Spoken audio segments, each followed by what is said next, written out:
Assalamualaikum warahmatullahi wabarakatuh. Kami dari kelompok 3 akan mempresentasikan hasil kerja kelompok kami. Sebelumnya, saya akan memperkenalkan anggota dari kelompok kami. Yang pertama ada saya sendiri, Siti Erliana Putri dengan NIM 200301148. Yang kedua, Endang Dwi Lestari dengan NIM 200301121.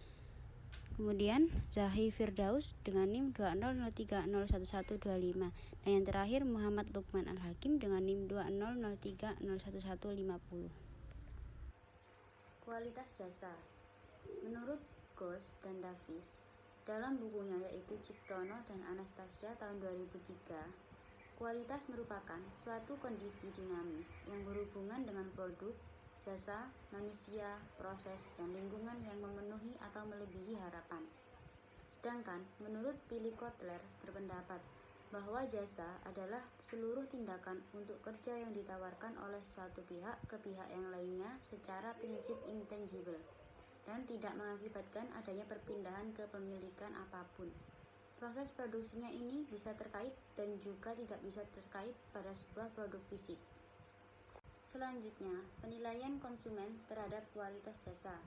A. Nilai yang diterima pelanggan. Dalam menentukan tingkat kepuasan, seorang pelanggan seringkali melihat dari nilai lebih suatu produk dan kinerja pelayanan yang diterima dari suatu proses pembelian produk atau jasa. Pelanggan pada dasarnya mencari nilai terbesar yang diberikan suatu produk atau jasa.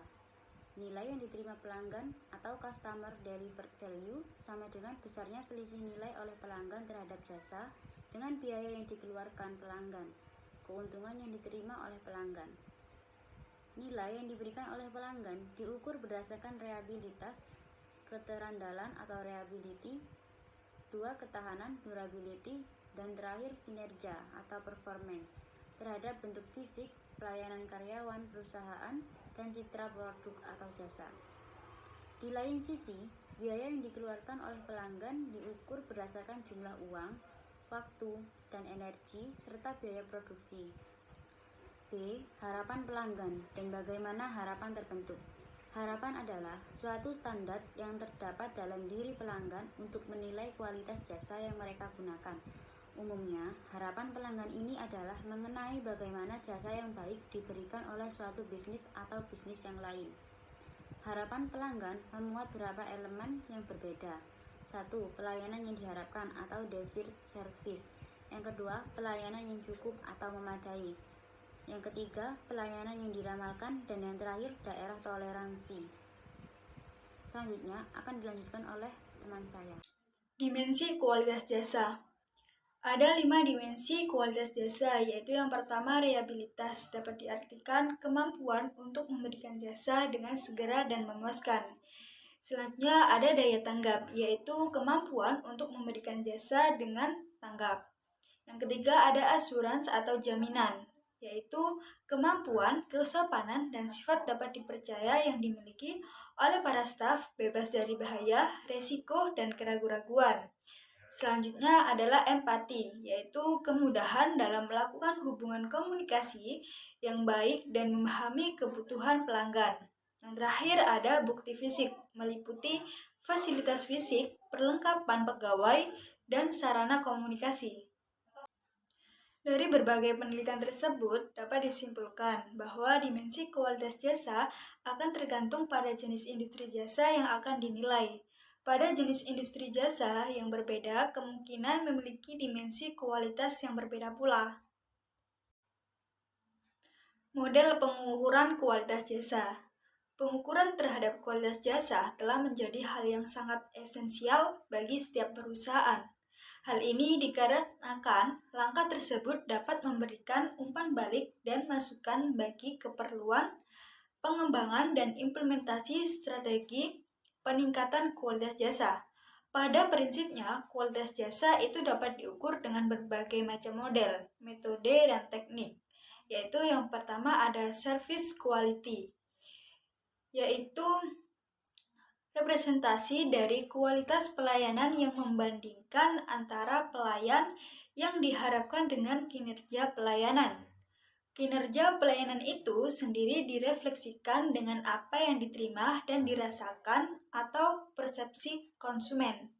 Dalam metode ini, kualitas jasa mengacu pada 5 dimensi yang berasal dari 10 dimensi yang sudah dikemukakan menjadi 5 dimensi pada riset awal mereka, yaitu ada bukti fisik, reliabilitas, daya tanggap, dan jaminan, serta empati. Yang kedua ada service performance, di mana dapat diartikan bahwa ukuran kualitas pelayanan atau jasa adalah kinerja dari pelayanan atau jasa yang diterima konsumen, dan konsumen hanya akan dapat menilai kualitas dari pelayanan yang benar-benar mereka rasakan. Menentukan kualitas jasa atau pelayanan dengan hanya melakukan pengukuran pada kinerja pelayanan atau jasa tersebut yang dipandang sebagai representasi yang paling baik dari persepsi konsumen, dan dinyatakan pula bahwa harapan ekspektasi bukan merupakan bagian dari konsep tersebut. Kerangka kerja manajemen kualitas jasa dan ISO 9001. Kerangka kerja manajemen kualitas jasa dalam perusahaan jasa. Tesfar 2005 menjelaskan bahwa pada tingkat manajemen, kebijaksanaan ditentukan agar dapat diikuti oleh karyawan. Langkah pertama yang dilakukan adalah menganalisis permintaan pasar dan menentukan persyaratan-persyaratan dan pengukuran kualitas jasa yang akan ditawarkan, dan diikuti dengan analisis internal persepsi mengenai kualitas dan bagaimana kinerja mereka sudah harus diantisipasi. Pada tingkat manajemen utama sudah dirancang sebagaimana seharusnya kualitas jasa yang diinginkan konsumen itu secara lebih spesifik, dan termasuk keputusan-keputusan spesifik yang harus dipersiapkan. Selanjutnya yaitu dirancang kegiatan-kegiatan untuk mempersiapkan segala sesuatu dari dalam yang meliputi kesiapan dan pemahaman karyawan tentang apa saja yang harus dilakukan, termasuk pemahaman dari manajer yang terlibat pada setiap lini atau yang disebut sebagai pemasaran internal. Selanjutnya, pemasaran eksternal seperti yang tercakup pada bauran pemasaran atau marketing mix sekaligus dirancang pada tingkat ini, termasuk metode-metode pengukuran kualitas pasca terjadinya penyampaian jasa. Pada tingkatan karyawan, kualitas maupun standar kinerja harus dibuat dengan cara-cara yang telah ditentukan oleh organisasi. Karyawan pada berbagai musim melihat spesifikasi dari kualitas dan berusaha dengan keinginan yang kuat dan kemampuan untuk menampilkan spesifikasi yang dibutuhkan dalam penyampaian jasa. Berdasarkan pembahasan yang telah dikemukakan, didapat beberapa simpulan. Adapun simpulan-simpulan tersebut yaitu: 1. Konsekuensi atas pendekatan kualitas pelayanan produk memiliki esensi penting bagi strategi perusahaan untuk mempertahankan diri dan mencapai kesuksesan dalam menghadapi persaingan. Salah satu pendekatan kualitas pelayanan yang banyak dijadikan acuan dalam riset pemasaran adalah model service quality, yang dibangun berdasarkan dua faktor utama, yaitu persepsi pelanggan atas layanan yang mereka terima dengan layanan yang sesungguhnya diharapkan. Yang kedua, di dalam manajemen kualitas jasa, perlu diperhatikan beberapa strategi produk jasa. Sumayang menjelaskan bahwa perusahaan harus menempatkan pelanggan paling utama, yaitu dengan cara memenuhi keinginan para pelanggan. Yang ketiga, dalam konteks penilaian kualitas produk jasa, dijelaskan bahwa harapan konsumen memiliki peranan besar sebagai standar perbandingan dalam evaluasi kualitas maupun kemampuan. Menurut Olson dan Dover, harapan konsumen dapat diartikan sebagai keyakinan konsumen sebelum mencoba atau membeli suatu produk yang dijadikan standar atau acuan dalam menilai kinerja produk tersebut. Yang nomor 4, kualitas jasa dapat diukur dari kepuasan konsumen yang ditentukan oleh penilaiannya terhadap jasa yang diberikan atau total perceived quality. Citra kualitas yang baik bukan berdasarkan sudut pandang atau persepsi penyedia jasa, melainkan melalui sudut pandang atau persepsi konsumen. Yang nomor 5, pengukuran kualitas jasa dipandang sangat penting bagi perusahaan, yang mana dapat berguna untuk mengukur kesenjangan antara harapan dan persepsi konsumen tentang jasa yang diberikan perusahaan jasa. Hal itu dimaksudkan sebagai umpan balik untuk mengukur kualitas dan koreksi apabila kualitas tersebut kurang memuaskan konsumen. Kerangka kerja manajemen kualitas jasa dalam perusahaan jasa dipandang penting, terutama untuk menilai dan mengelola kualitas jasa. ISO 9001. ISO 9001 merupakan standar internasional di bidang sistem manajemen mutu atau SMM, suatu lembaga organisasi yang telah mendapatkan akreditasi ISO tersebut dapat dikatakan telah memenuhi persyaratan internasional dalam hal manajemen penjaminan mutu produk atau jasa yang dihasilkannya. Setiap organisasi dapat mengambil manfaat dari penerapan atas persyaratan-persyaratan ISO 9001 berdasarkan 8 prinsip manajemen, yaitu organisasi yang berfokus pada pelanggan, 2. Kepemimpinan, 3. Keterlibatan orang, 4. Pendekatan terhadap proses pendekatan yang sistematik pada manajemen, 5. Pembuatan keputusan berdasarkan, yang 6. Pendekatan nyata, 7. Hubungan dengan pemasok yang saling menguntungkan, 8. Peningkatan kesinambungan. Manfaat-manfaat yang diperoleh dari pendaftaran ISO 9001 adalah: yang pertama, kepuasan pelanggan dengan penyampaian produk secara konsisten dalam memenuhi persyaratan-persyaratan pelanggan. 2. Mengurangi biaya operasional dengan peningkatan berkesinambungan pada proses-proses dan hasil dari efisiensi operasional. 3. Peningkatan hubungan pada pemegang kepentingan, termasuk para staf, pelanggan, dan pemasok. Yang keempat, persyaratan kepatuhan hukum, dengan pemahaman bagaimana persyaratan suatu peraturan atau perundang-undangan tersebut mempunyai pengaruh tertentu pada suatu organisasi dan para pelanggan Anda. 5. Peningkatan terhadap pengendalian manajemen risiko dengan konsistensi secara terus-menerus dan adanya mampu telusur suatu produk dan layanan. Nomor 6. Tercapainya kepercayaan masyarakat terhadap bisnis yang dijalankan dibuktikan dengan adanya verifikasi pihak ketiga yang independen pada standar yang diakui. International Organization for Standardization menyebutkan ada 7 prinsip yang mendasari sistem manajemen mutu ISO 9001, yaitu: pertama, customer focus. Fokus customer adalah prioritas utama dari sistem manajemen mutu. Bentuk aplikasinya adalah dengan memberikan semua kebutuhan yang melebihi harapan customer. Yang nomor 2, leadership. Setiap pemimpinan di perusahaan memiliki peran sebagai pelatih yang memiliki target sesuai sasaran perusahaan melalui pemberdayaan karyawan, membuat keputusan berdasarkan data dan fakta, serta membuat standar sistem manajemen perusahaan yang diwariskan untuk generasi berikutnya. Nomor 3, engagement of people, menciptakan dan memberikan nilai lebih kepada customer yang lebih mudah bila didukung oleh personal yang kompeten, mampu diberdayakan dan terlibat di semua tingkatan di seluruh perusahaan.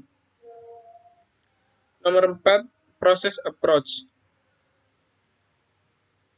Sistem manajemen mutu yang telah ditetapkan di perusahaan bukan dibuat berdasarkan pendekatan departemen, tapi berdasarkan proses murni yang ada di perusahaan dengan melibatkan seluruh pihak yang terkait.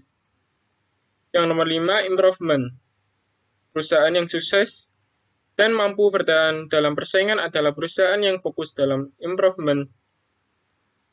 Bentuk aplikasinya adalah dengan selalu melakukan perubahan melalui peningkatan berkelanjutan, baik internal maupun eksternal.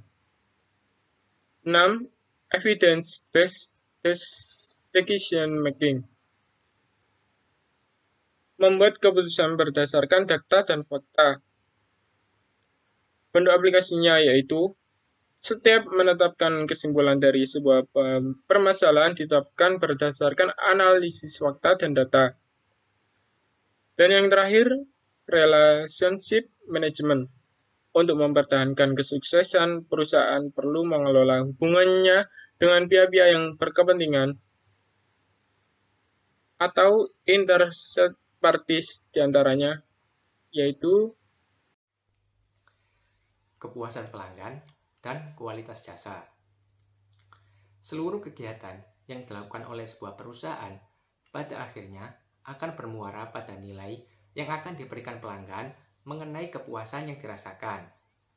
Kepuasan merupakan tingkat perasaan di mana seseorang menyatakan hasil perbandingan atas kinerja produk jasa yang diterima dengan yang diharapkan. Kotler 1997. Dalam era globalisasi saat ini, perusahaan akan selalu menyadari akan pentingnya faktor pelanggan. Oleh karena itu, mengukur tingkat kepuasan para pelanggan sangatlah perlu, walaupun hal tersebut tidaklah semudah mengukur berat badan atau tinggi badan pelanggan yang bersangkutan. Banyak manfaat bagi perusahaan dengan tercapainya tingkat kepuasan pelanggan, customer satisfaction yang tinggi, di mana akan meningkatkan loyalitas pelanggan dan mencegah perputaran. Perusahaan jasa mengurangi sensitivitas pelanggan terhadap harga, mengurangi biaya kegagalan pemasaran, mengurangi biaya operasi yang diakibatkan oleh meningkatnya jumlah pelanggan, meningkatkan efektivitas iklan, dan meningkatkan reputasi bisnis. Fornell 1992.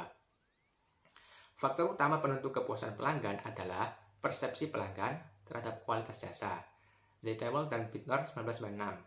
Sebagai contoh, pada jasa mobile telecommunication, kualitas jasa diukur oleh kualitas panggilan atau telepon, struktur harga pelanggan, perangkat mobil, telepon genggam, nilai tambah layanan atau jasa, kenyamanan prosedur, dan layanan pelanggan.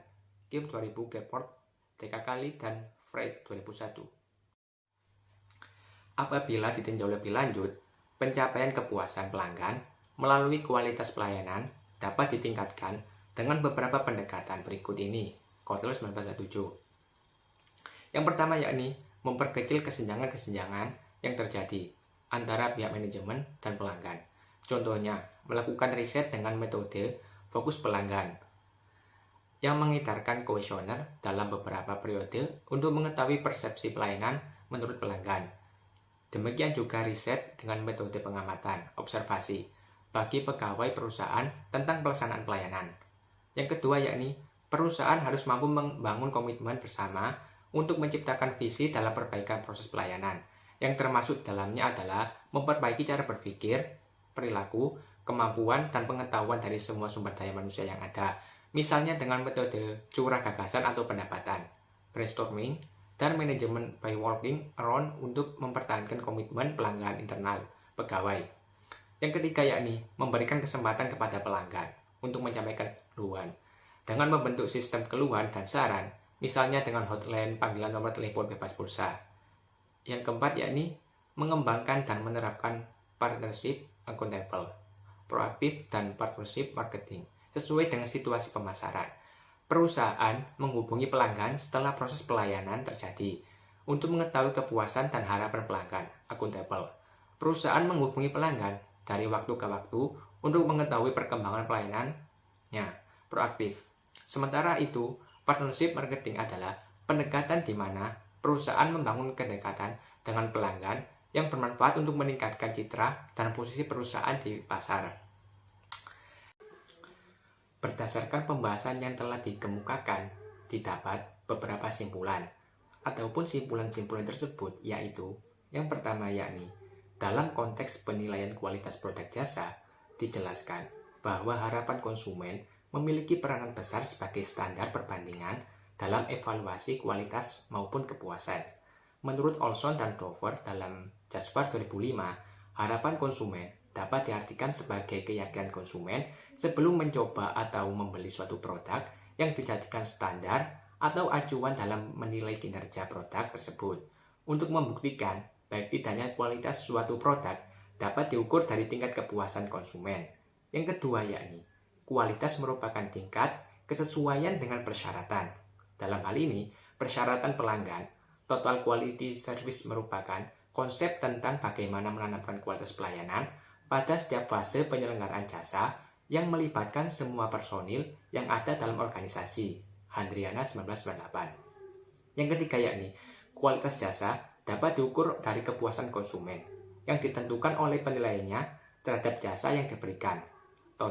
Total received quality.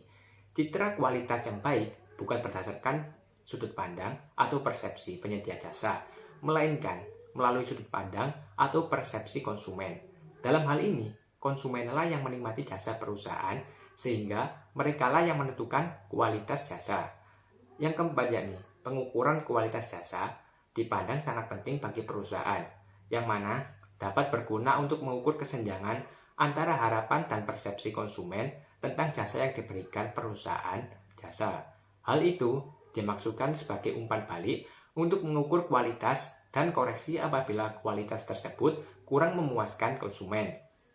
Yang kelima yakni, kerangka kerja manajemen kualitas jasa dalam perusahaan. Jasa dipandang penting, terutama untuk menilai dan mengelola kualitas jasa. Sekian presentasi dari kelompok kami. Jika ada yang ditanyakan, silakan. Wassalamualaikum warahmatullahi wabarakatuh.